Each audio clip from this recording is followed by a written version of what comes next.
Nous revenons à notre exercice de modélisation d'une ligue de judo, de ses clubs et des judokas. Et nous devons ici trouver les associations qui vont relier les trois classes modélisées, c'est-à-dire catégorie, judoka, club de judo et combat. Alors si on est un judoka, lui, il appartient à une catégorie et une seule.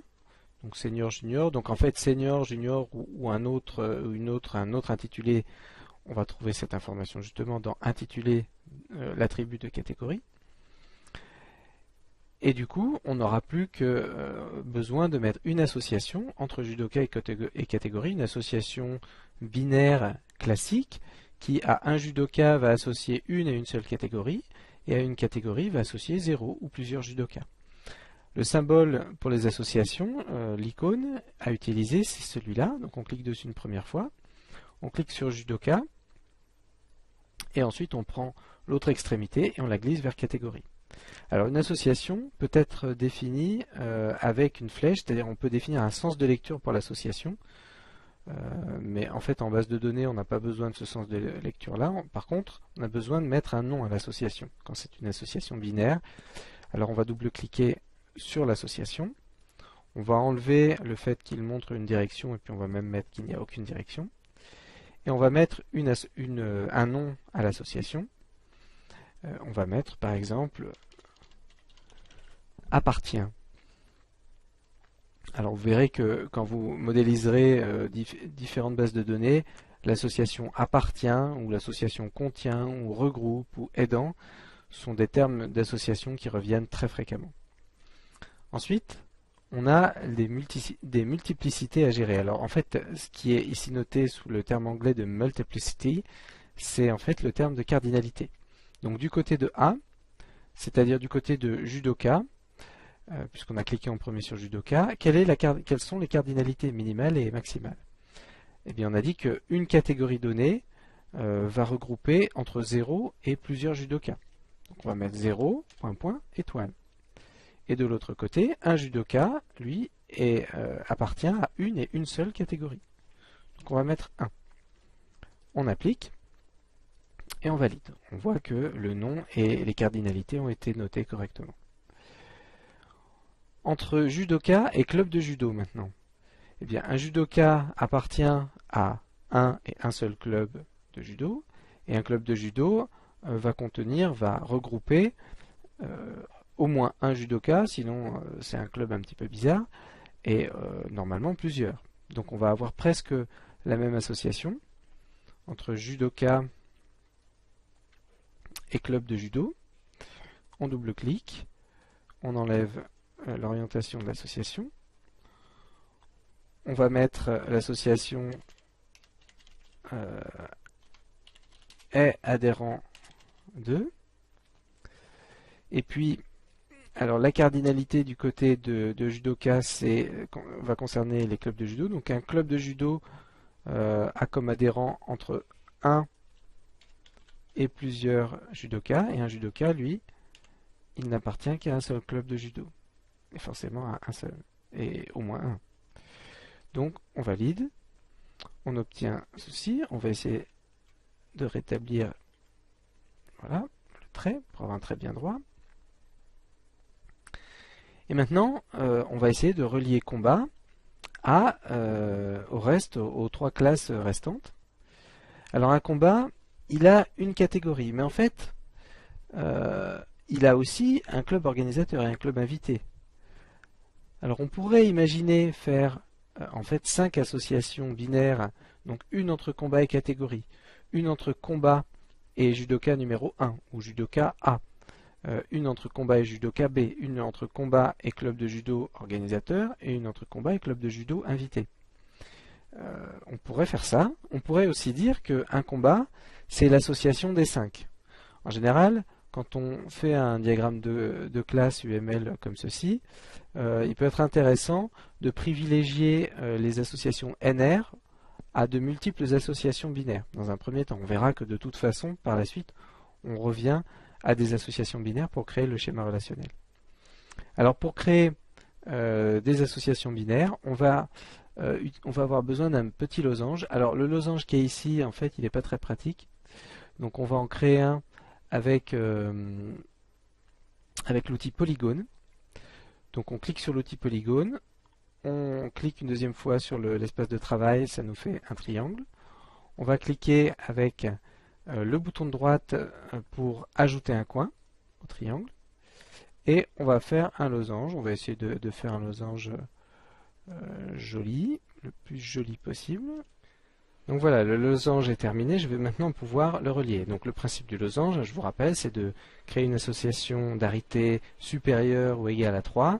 Alors ici, on va associer une catégorie de judoka, puisqu'il y a un judoka A et un judoka B, et deux clubs de judo, puisqu'il y a un club organisateur et un club invité. On va tous les associer à cette association d'arité 5. L'arité, c'est le nombre de classes associées.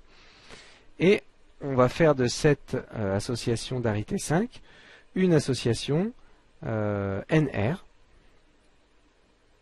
Donc, on relie par un trait. On va le relier donc en pointillés. On va donc choisir des pointillés ici. On va prendre des pointillés de petite taille. Voilà, comme ceci. Et puis, on va utiliser des traits, des courbes de Bézier pour relier chaque entité au losange, ici. Courbe de Bézier ayant l'avantage de pouvoir nous permettre d'orienter le trait comme on le souhaite pour que les choses soient plus claires. Donc ici on aura le premier judoka, le judoka numéro 1. On va réutiliser une deuxième courbe de Bézier pour le judoka numéro 2. On peut mettre par exemple comme ceci. Alors comme on n'utilise pas, comme on n'a pas la possibilité de faire la même chose avec les éléments standards UML qui nous sont donnés là, dans le menu qui est à gauche, il va falloir ajouter sous la forme de texte et les cardinalités et les différents rôles de chaque classe dans l'association d'arité 5. Donc ici, on va mettre le rôle du judoka numéro A, donc judoka A. Alors pour préserver une certaine identité graphique, on va utiliser la même police d'écriture. On va mettre une taille un petit peu inférieure. Donc ça, c'est le rôle de judoka dans l'association par ce lien-là, pour dire qu'on a un judoka qui est le judoka A.